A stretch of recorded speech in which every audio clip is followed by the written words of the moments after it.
What's up, YouTube? Hope you guys have had a great week. I've been meaning to put this together now for a little while now over the course of my trading career here.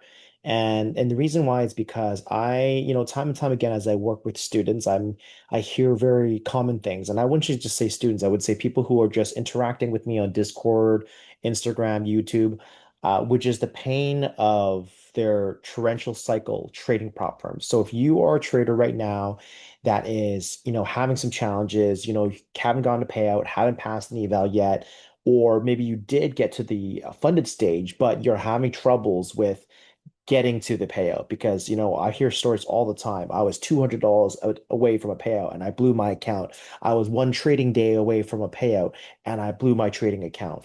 And so if this is something that you're going through, I'm hoping that this will add value to you.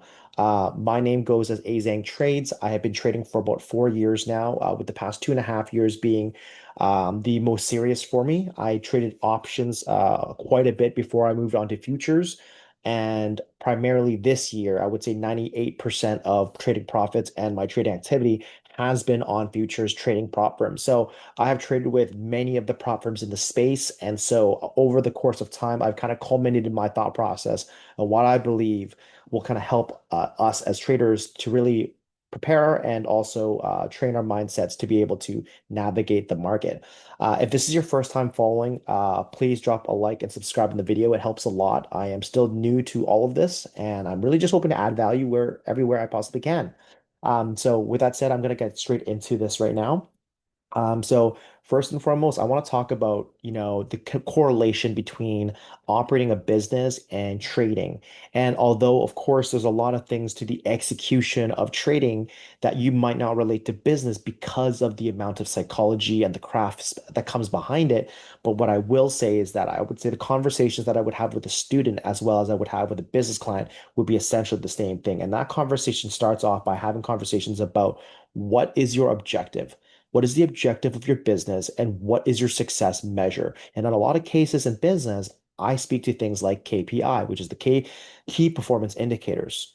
Now, in this case, for a prop firm or trading in general, I would like to believe there is some sort of a business plan or some sort of a goal or vision that you have for yourself. And as I say this, I think it's important to also differentiate what is the difference between a goal you might have for yourself and the plans of how you achieve that goal.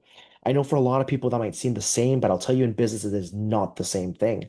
I believe that if you have a goal and you only focus on the goal while you're executing trades, you're more likely to do the wrong things. And what I mean by that is if your goal is to get a payout or to pass an eval or to make an X amount of dollars this month, this year, if that's the sole purpose of what you're doing and that's your only goal, I think you're going to find that you're going to lead to challenges more than anything because those goals will create psychological barriers for you as a trader, that will end up contributing to what will be tilt inducing for you, right? And so as I'm referring to this, it's because the difference is that that can be your goal still, but your plans have to be executional behaviors that focus on the day-to-day execution that would in turn drive your outcome of your goals. So those are different things. And hopefully, as I go through this, this will make a lot more sense. And again, feel free to drop comments in the sections below if you have anything, because I'd love to dive into this more, because I do genuinely believe that the correlation between entrepreneurship and business is the same as this. And you might be wondering, first-time followers, why am I even drawing this correlation? I am a business consultant by trade. I work with business clients, and the people that I work with today are industry leaders in what they do. And I think that that is in due part in the way that we take our approach to really focus on what matters most to our business and kind of disrupt, get rid of all the noise around us. Kind of sounds familiar to trading, right?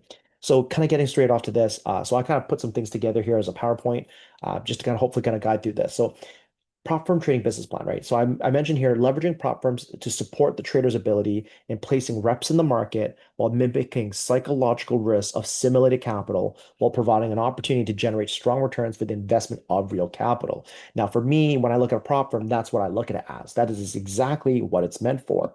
And so when we talk about what is the objective, well, the objective, and personal my opinion, are a few things. First, it's to improve the expected value and the probability of a trader by putting reps in on the market. Now, in the cases, if you've traded small caps, if you traded options or any self-funded for that matter, you will know that when you trade your own money, you're going to find that you're going to run through it a lot quicker. And not a lot of people have the privilege to have that kind of money. And I'll tell you right now, although yes, I started off that way, if I had the ability to have traded prop firms back when I started, and when I say ability, I should say maybe even awareness, because I wasn't even aware it was a thing, I would have taken that route. And I say that only because instead of risking my own capital, which I'll tell you, my first couple of years when I was trading, I was losing hundreds, I was losing thousands of dollars on the market.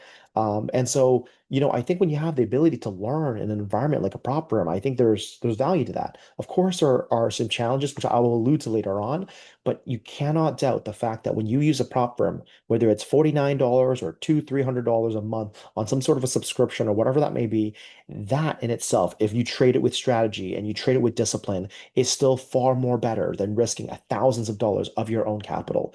So it gives us the ability as traders to put more reps in the market. And so I think what's important here is that as we put these reps in the market, it's not just about throwing things, at the wall and hoping that something sticks. You have to be journaling and tracking your performance so that you understand the reps and the outputs of those reps, right? And that's essentially how you build probability and expected value. The other thing is to help simulate and improve the psychology of trading without the full risk of personal capital again, right? And so that means that when you're trading, if you're just simply paper trading, which is nothing wrong with that, I truly believe that as a new trader, you should paper trade at the beginning just to learn the mechanics so that you understand how to, click buy and sell and understand the nuances and all the little things that happen with the trading platform. I think that's great.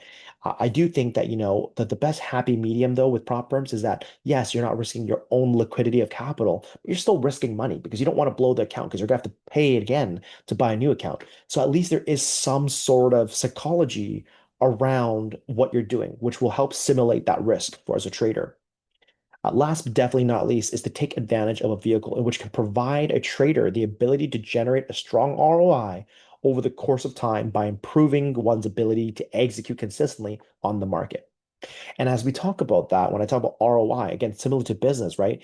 What I want you to think about is that if you have the ability to spend, again, 50 to $300 on a account, and whether that's a one-time cost or a monthly cost, but it gives you the potential and ability to get payouts that could range for as low as 1,000 to as high as 10, 20, depending on the cap of the prop firm, thousands of dollars, right?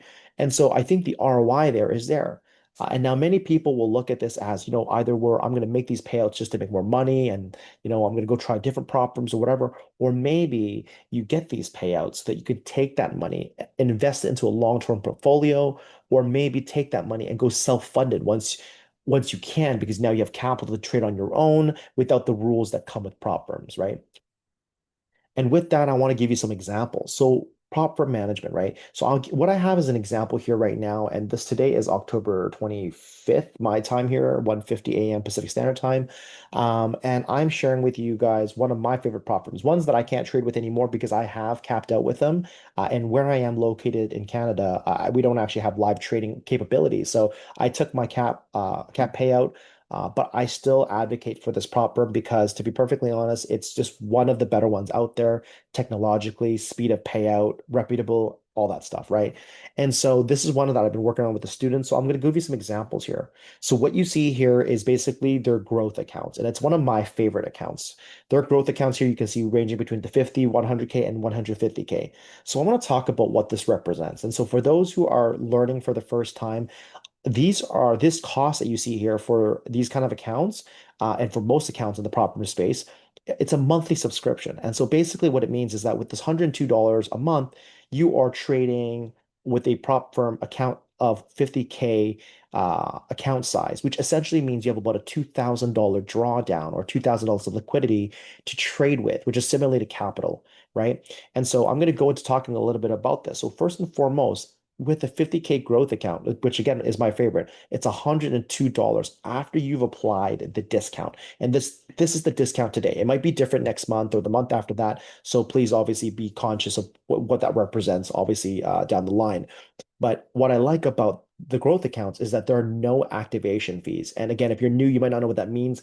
You'll come to learn that a lot of different prop firms do things differently. But I think as an all-in-one package, the growth accounts with Tradeify are quite hard to beat for what you're getting for. So for $102 a month all in, assuming that even if you pass an account, there's no activation fee, pretty solid thing, all things considered. Now, let's just assume that whether it means that you blow an account once a month, or maybe you are sustaining this account, but you haven't passed it yet, right? And so then we would look at that from a quarterly cost. And let me reverse it back a little bit here, or take a step back. When I talk about you haven't passed yet, it's because that monthly subscription fee exists for as long as it's in the evaluation phase. The moment you pass the account and you become funded as a trader with them with that account, you no longer have a monthly subscription fee, and you can hold on to the account for as long as you need to, as long as you're still putting trades in on the day-to-day, week-to-week basis. Now, the policies and all that stuff are in every prop firm, so you can always read into that further. But so in my example here about a quarterly cost, if it, let's just say you have an account for 3 months, it's $306. And that's assuming you take 3 months to pass, or maybe you're blowing one account per month. In the same equation, I also want you to take a look at as with this account, the payout values can range from $1,500 to $3,000. And so that's just how the payout parameters work. What this essentially means is that if you were to take a look at this and leverage this quarterly cost as a form of example, let's just say it took you 3 months to pass this account and you spent $306 over the course to build it. Well, if you can pass and then take that, however long you need to, you can take that account and get your first payout for as low as 1,500 to as high as 3,000 over the course of the time of having that account. So if you think about it, you've invested $300 of your own money over the course of 3 months' time, and you're able to have the potential to generate $1,500 to $3,000 in payouts. So from an ROI perspective, that's 500% to 1,000% return. Why do I refer to it as this? I'm talking about it in the same way that you would talk about a business. If you were to buy a business, if you were to buy into a concept or a model, you would expect some form of return on investment. And so if you can treat this prop firm as like a true investment and not a game, because I'll tell you right now with prop firms, it's very easy to fall victim to the gamification that is prop firms. I mean, all these different rules and nuances and gimmicks, it's really what honestly brings out the degeneracy in all of us as traders, as human beings, right?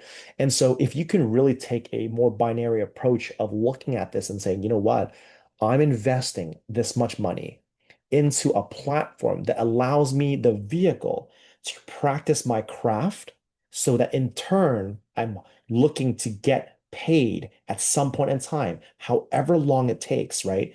Then you might be able to actually treat this a little bit more seriously and get yourself to that payout phase, right?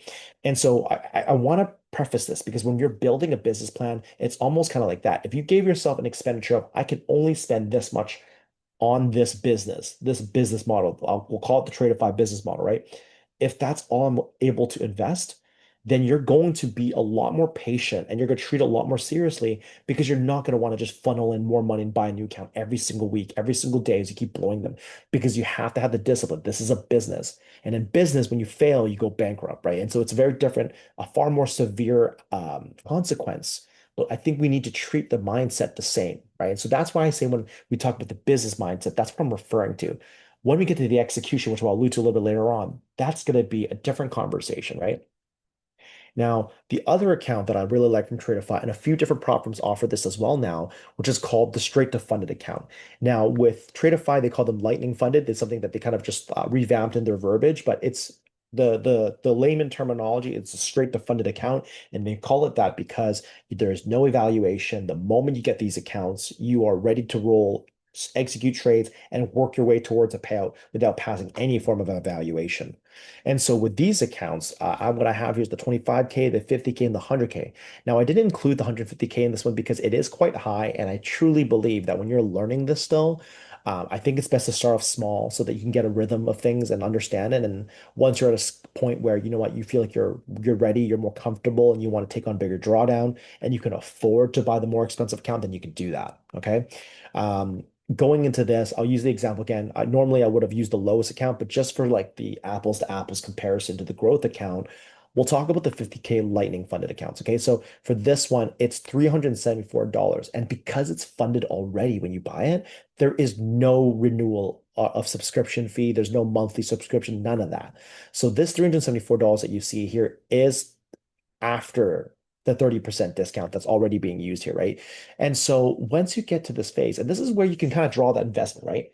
And this is where I'll talk about the business minds again. With the growth account, if you know that you can't pass that account in one month or 2 months, let's say you know you're going to need to take some time because maybe you're trading micros, maybe you're just looking to make like 50 bucks a day on the account, so it's going to take you some time to get there.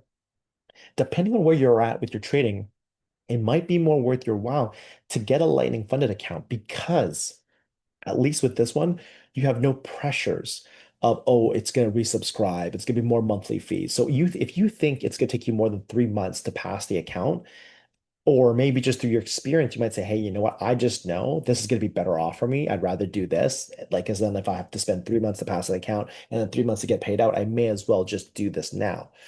It all comes down to what makes the sense to you. So I think that's for you to decide. But I'm just saying sometimes you break the math. It might make more sense to go straight to funded if it makes sense for the math for yourself, right? It's from a business perspective.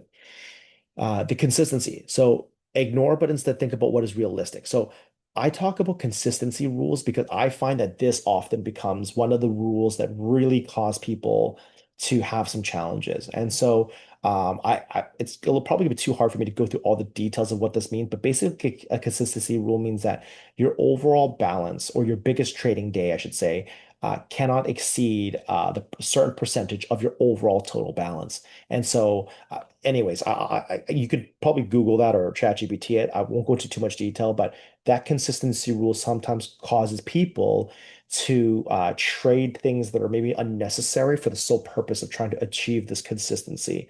And so I would say that just because a prop firm, and by the way, with Tradeify, they don't have any minimum trading days, but for platforms that do, I think that instead of you telling yourself, oh, I got to get this done in 5 days, 10 days, whatever, I say give it as many days as you think it needs to be based on what you think you are capable of. If you don't think you're going to make more than $200 a day on the market, then don't try to do that. I think that pace yourself and do what's right. And at some point, it's better to get paid at some point than to not get paid at all. And so I know many traders who have been trading for years who have still not gotten a payout. And it's because of so many other factors, obviously, but the prop firm rules can sometimes really get the best of our psychology that really does cause that to happen. And so the example that I gave here right now is that like for based on the profit target of $3,000 for a 50K account, which is pretty standard in most prop firms, basically it's saying that you would just if you can make $200 a day for 15 trading days, you would get your payout. And this is obviously very basic math here, right? Like obviously this doesn't account for any losing days or anything like that, but if you can do that, then you can get to your payout. And so I just look at that as like, well, that's not super unrealistic. Maybe you only want to make $100 a day. Maybe it'll take you 30 days trading days. Again, someone might say like, well, that's very long. I don't want to take that long. Okay. Well, I think that in every decision you make, there's a cause and effect, right? I would say that if you can get a $3,000 or a $1,500 payout within a 30 trading days, I mean, that's still $1,500 USD. I don't know about you, but I think most cases, most Canadians, US citizens, or maybe anywhere else around the world, that is life-changing money that you can make. And if you can achieve that every 30 days, maybe even every 60 days, okay, let's just push it even further. That's still additional money, man. Like that's a vacation for people. That's rent. That's I don't know, school payments. Take it. You whatever you want to say, right? It's valuable. And I think we need to not forget that. Just because the prop account that you paid for is far less than that, it doesn't devalue the value of what you paid for, right? And so I think it's just important for us to understand that. And then the payout values for the straight to funded can range between $2,000 to $2,500. So again, based on your initial cost of investment, that's between 530 to 670% return on investment on these accounts. Now, hopefully so far I've made sense so far, and obviously with YouTube you can always just pause the videos, but now I want to go into some of the things, right? So prop firms have many rules, right? Much of which often impedes in our ability to get ourselves to the payout stage. And so here are a list of the things that often impacts us the most. Trading days and payout windows, right? And kind of what I alluded to earlier on, just because the prop firm says you need to trade 7 days or whatever it may be, it doesn't mean that you have to work around that. The way I look at it is that those are bare minimums, right? So if you require more days, take more days. I think that's important. If you miss the payout window this time and you might need to wait 3 or 4 more days before you get the next payout window, then so be it, right? those arbitrary things are psychological barriers that add layers unnecessarily to the trading warfare that it is the market. So I think it's best that for yourself is that those trading days are minimums, yes, but carve your own time. You need 5, 10, 15 more days, take it. Take it because it's better late than never, right? When it comes to the consistency rule, I talked about that. Well, same thing, right? Yeah, you know what? If you're trying to shoot for home run days every single day, it's gonna be tough. I mean, if one day you just catch a big move on the market and you made 2K, but you know on any other given day it's gonna take you forever to make that kind of a day. Well, there are two things that take place in that. If you catch that big day, obviously still congratulations, but don't try to mimic that big day now because if it's not sustainable, it might just mean that because of the consistency rule, you might have to trade 30 more days on like $200 a day to make up the fact that you can meet the consistency rule requirement. And if that's what it takes, you need to be realistic and reasonable with yourself because you don't want to try to arbitrarily mimic a trading day that may not have actually been a part of your edge or anything for that matter. So focus on just trading the market, no matter how many days it takes, again, kind of tying those two things together to get to your payout. The other thing is size of contracts.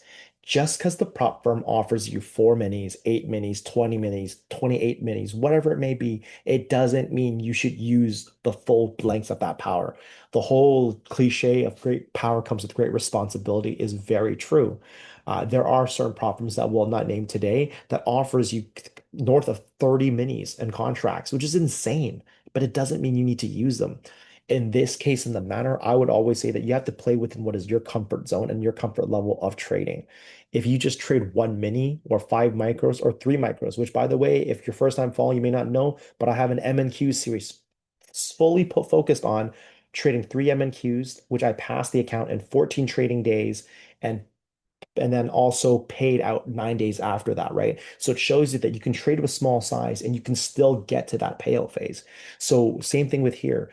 Don't oversize your positions, right? Trade with the size that will give you the most ammunition to trade on the market and to execute because your liquidity is basically your safe haven. Without that, your account's gone, which means if you have no ammo, you can't trade, right? So be very cognizant of the amount of size that you use. And I'm saying this because I know too many times people who take losing trades, especially when they're very close to a payout, if they take their first loss, what they do, they double down. They double down in bigger size. If they lose that one, they double down again. And next thing you know, within a blink of an eye, going from $100 away from a payout to blowing your account that same day.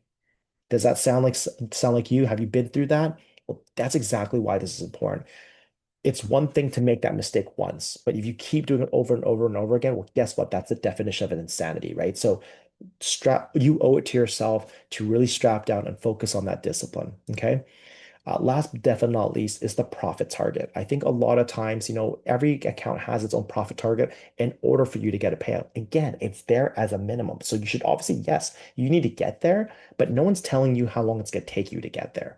So if you need a lot more time to do that, then take more time.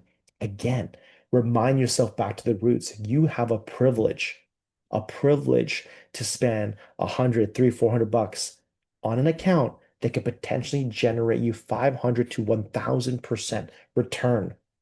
Be responsible with that, right? Because that's really what's going to be sustainable. And that's the thing about people who are successful with simply prop firm trading.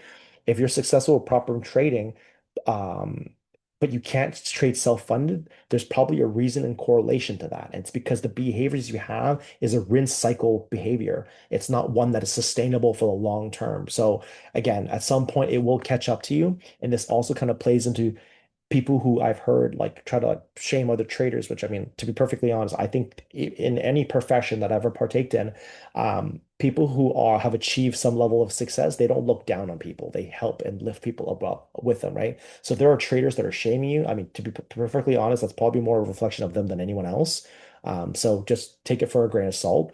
But the reason why I'm bringing this up about the whole aspect of like, people saying that, oh, you know what, oh, you've been trading for a year or 2 years, you're still not profitable. Well, I was profitable with you in year one.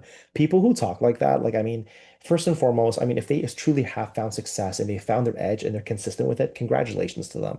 But it's very far in between.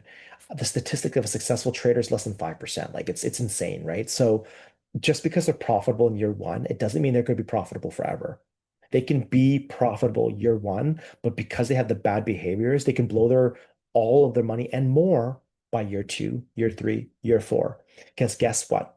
The market is just like business. There are cycles, just like seasons. There are cycles. There are winter, fall, summer, spring. Obviously, different parts of the world might not have all those seasons, right? But there are different cycles, presidential cycles, market cycles.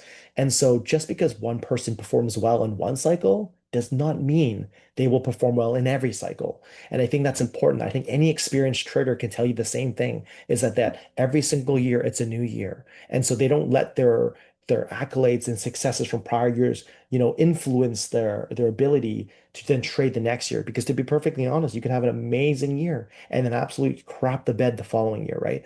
So I think it's important for us to understand that don't compare yourself, because what is it? Comparison is like the silent killer. Other people finding success in a shorter period of time does not mean anything. There's a quote that I've been using since I was like 16, 17 years old in corporate career, which is life is not a sprint, it's a marathon. It's not how you start, it's how you finish. Okay. And so someone else may have gotten a payout faster than you. Someone else may have been profitable faster than you. It doesn't mean they are going to win the race that is the trading world.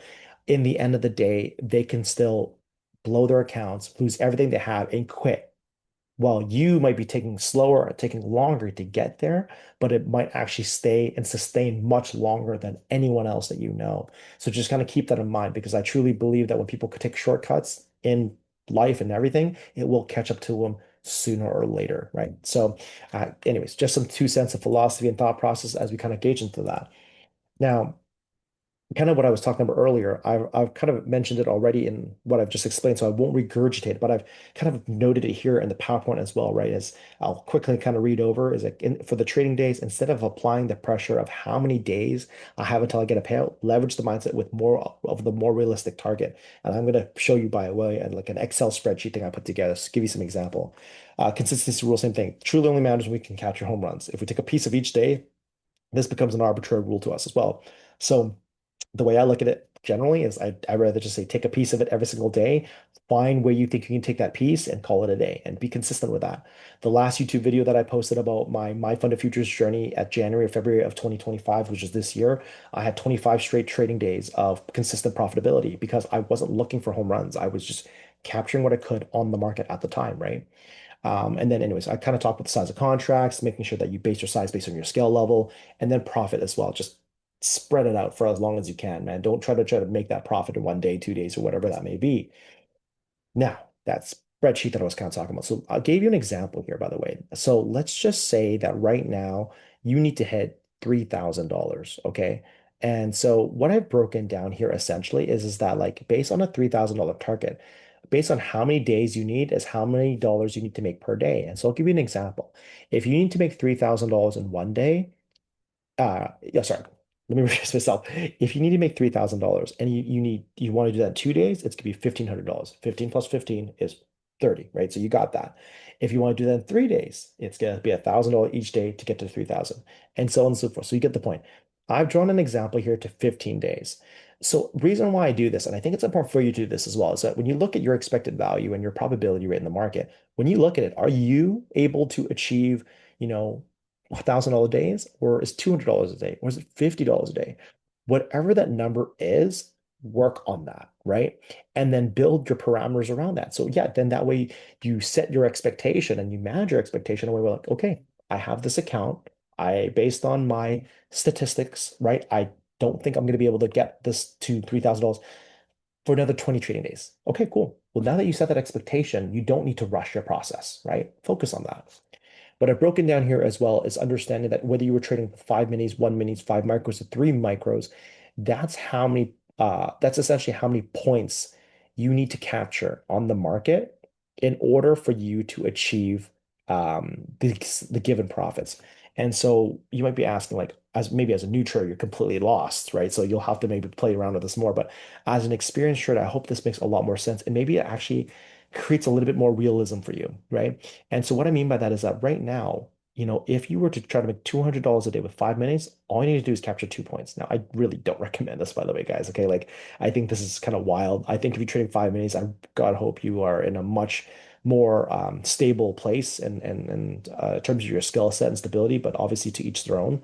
I think 1 mini is a lot of damage already as it is. But like for example, if you want to make 200 bucks, 1 mini, 10 points is all you need on the NQ. And sorry, I probably should start with that. This is an NQ example, by the way. Okay. If you're trading 5 micros, well, that's 20 points on the MNQ each day, right? If it's 3 micros, then it's 33.5 points on the MNQ. And so this will help break down. So then you can realize, okay, I only need to capture a few points a day or whatever it may be, and I'll be able to achieve the payout that I'm looking for at some point or matter. Okay.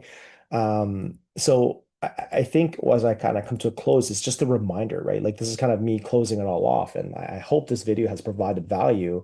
And if there's more questions, please ask. I'll be more than happy to share it. But just remember that when we're trading prop firms, right, you're investing into a vehicle, an asset that can help you generate lucrative returns. If you can respect yourself, the money, the game, everything that you're doing, right? Don't treat it like it's a slot machine. Don't treat it like it's a casino, no matter how much it will emulate that environment for you. But you need to be able to take control of what that represents to you. And this can be an amazing opportunity to take leverage, which some of my early students have already done that. They've already been able to make thousands of dollars on the market. And again, I don't encourage the speed of which they do it because I think that everyone is on their own path, and just because they get it done now doesn't mean they'll sustain it.